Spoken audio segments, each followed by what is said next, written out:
اگر بات کری جائے اللہ کی سب سے بڑی رحمت کی تو بے شک وہ میرے نبی ہیں۔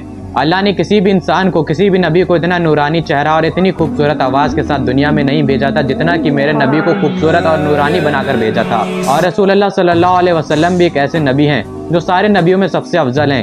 کسی نے بھی آپ جتنا خوبصورت نہ ہی اسلام کے پہلے دیکھا تھا اور نہ ہی اسلام کے بعد۔ اکثر انسان باہری طور پر تو خوبصورت ہوتے ہیں لیکن ان کے اندر اتنی برائی چھپی ہوتی ہے، ان کا کریکٹر اتنا ہی برا ہوتا ہے۔ لیکن اگر آپ اللہ کے رسول صلی اللہ علیہ وسلم کو دیکھیں تو آپ کا کردار آپ سے بھی زیادہ خوبصورت تھا۔ حضرت عبداللہ رضی اللہ تعالیٰ عنہ نے آپ کی موجودگی کو بیان فرمایا ہے۔ حضرت عبداللہ کہتے ہیں کہ اللہ کے رسول کا موجود ہونا ہی ایک رحمت ہے۔ چاہے اللہ کے رسول کچھ بھی نہ کہیں، چاہے وہ کچھ بھی نہ بیان کریں، اگر وہ سامنے بیٹھے ہیں تو ان کا سامنے بیٹھنا ہی صحابہ کو بےحد پسند آتا تھا۔ میرے نبی کا صرف سامنے ہونا ہی کسی رحمت سے کم نہیں ہے۔ اگر آپ اللہ کے رسول کو دیکھیں گے تو آپ کی آنکھوں کو ٹھنڈک ملے گی، اور صرف اللہ کے رسول کو ہی دیکھ کر بہت سارے لوگ ایمان لے آئے تھے، اور اسی وجہ سے آپ تاریخ میں نہ جانے ایسی کتنے واقعات دیکھیں گے جن میں صرف لوگوں نے رسول اللہ کو دیکھ کر ہی اسلام قبول کر لیا تھا۔ حضرت عبداللہ رضی اللہ تعالیٰ عنہ جو کہ رسول اللہ کے آنے سے پہلے مدینے میں ایک خاص ربی تھے، اور اس وقت وہ سوچ رہے تھے کہ کیا واقعی میں حضرت محمد صلی اللہ علیہ وسلم اللہ کے نبی ہیں۔ اور جب حضرت عبداللہ رسول اللہ کے پاس جاتے ہیں تو وہ آپ کو دیکھ کر کہتے ہیں کہ ایسے چہرے کے ساتھ کوئی بھی جھوٹ نہیں بول سکتا، اور حضرت عبداللہ ایمان لے آتے ہیں۔ کچھ ایسی کتابیں ہیں جس میں رسول اللہ کو سر سے لے کر پاؤں تک بیان کرایا گیا ہے، اور کیا آپ جانتے ہیں کہ آخر کس طرح ان کتابوں میں ہمارے نبی کو بیان فرمایا گیا ہے؟ ان شمائل کتابوں میں اللہ کے رسول کو چاند سے بھی زیادہ خوبصورت بتایا گیا ہے، اور بے شک میرے نبی کا چہرہ اس ایک چاند سے کیا ہزاروں چاند سے بھی زیادہ خوبصورت ہے، اور دیکھنے کے بعد میرا کیا ہوگا میں اپنے الفاظوں میں یہ بیان بھی نہیں کر سکتا۔ ان میں بتایا گیا کہ ہمارے نبی کا ظہور حیرت انگیز تھا، ہمارے نبی کا چہرہ چاند سے بھی زیادہ روشن ہے۔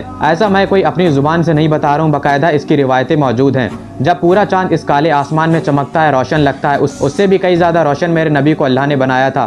آپ کا چہرہ چاند سے بھی زیادہ روشن اور خوبصورت تھا، اور آپ کبھی بھی ریگستان میں موجود ہو کر چاند کو دیکھے گا تب آپ کو پتا چلے گا کہ چاند ریگستان میں کتنا خوبصورت، کتنا روشن، کتنا برائٹ فل لگتا ہے۔ اور وہاں اس ریگستان میں موجود صحابہ، وہاں کے لوگ بیان فرما رہے ہیں کہ اس چاند سے بھی زیادہ خوبصورت اللہ کے نبی صلی اللہ علیہ وسلم ہے۔ آپ حضرت انس ابن مالک کی روایت کو سنیں جہاں پر حضرت انس فرماتے ہیں کہ ایک رات میں چاند اور اللہ کے رسول کو دیکھ رہا تھا۔ اس وقت چاند بے حد ہی روشن تھا کیونکہ یہ واقعہ ریگستان میں پیش آ رہا ہے۔ حضرت انس فرماتے ہیں کہ میں نے چاند کو دیکھا اور پھر میں نے رسول اللہ کا نورانی چہرہ دیکھا، اور پھر میں نے خود سے سوال کیا کہ آخرکار دونوں میں سب سے زیادہ روشن کون ہے، اور میں اس نتیجے پر پہنچا کہ رسول اللہ کا چہرہ اس چاند سے بھی زیادہ روشن ہے، اس چاند سے بھی زیادہ خوبصورت ہے۔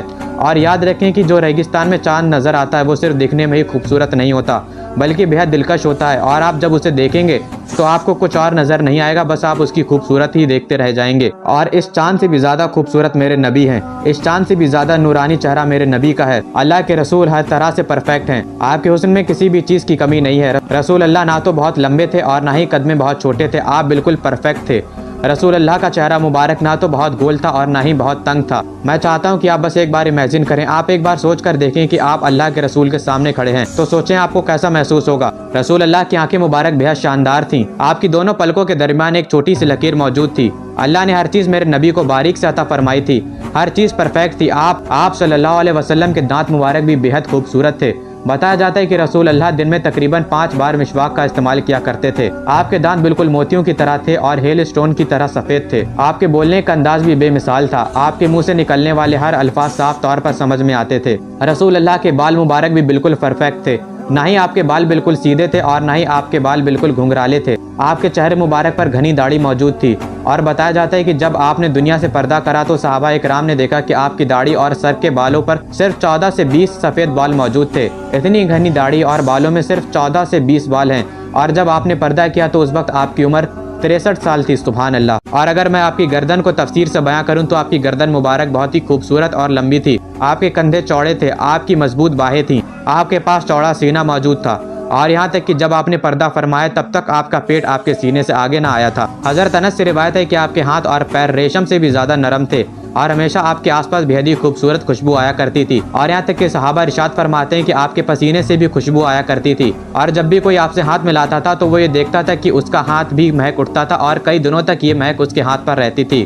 البراء رضی اللہ تعالیٰ عنہ فرماتے ہیں کہ ایک رات میں باہر نکلا اور میں نے رسول اللہ کو دیکھا، آپ سرخ رنگ کا لباس پہنے ہوئے تھے جو کہ یمن سے آیا ہوا تھا، اور حضرت البراء فرماتے ہیں کہ میں نے اپنی زندگی میں کسی کو بھی ایک نظر کے لیے بھی رسول اللہ سے زیادہ خوبصورت نہیں دیکھا، اور سب سے خوبصورت چیز آپ رسول اللہ صلی اللہ علیہ وسلم کی مسکراہٹ تھی۔ آپ ہمیشہ مسکراتے رہتے تھے، چاہے کیسا بھی وقت ہو آپ کے چہرے پر ہمیشہ مسکراہٹ رہتی تھی۔ حضرت کعب ابن مالک فرماتے ہیں کہ جب اللہ کے رسول خوش ہوا کرتے تھے تو آپ کا چہرہ اور زیادہ روشن ہو جایا کرتا تھا۔ آپ صلی اللہ علیہ وسلم سے زیادہ کسی کو بھی مسکراتے ہوئے نہیں دیکھا گیا تھا۔ آپ دن بھر مسکرایا کرتے تھے اور رات میں آپ اپنی امت کے لیے رو کر دعائیں مانگا کرتے تھے تاکہ آپ کی امت پروان چڑھ سکے۔ افسوس یا رسول اللہ، آج ہم سب یہ چھوڑ کر فحاشی کی طرف بڑھ چلے ہیں۔ اللہ ہم سب کو قیامت میں ہمارے نبی کا دیدار کروائے، آمین۔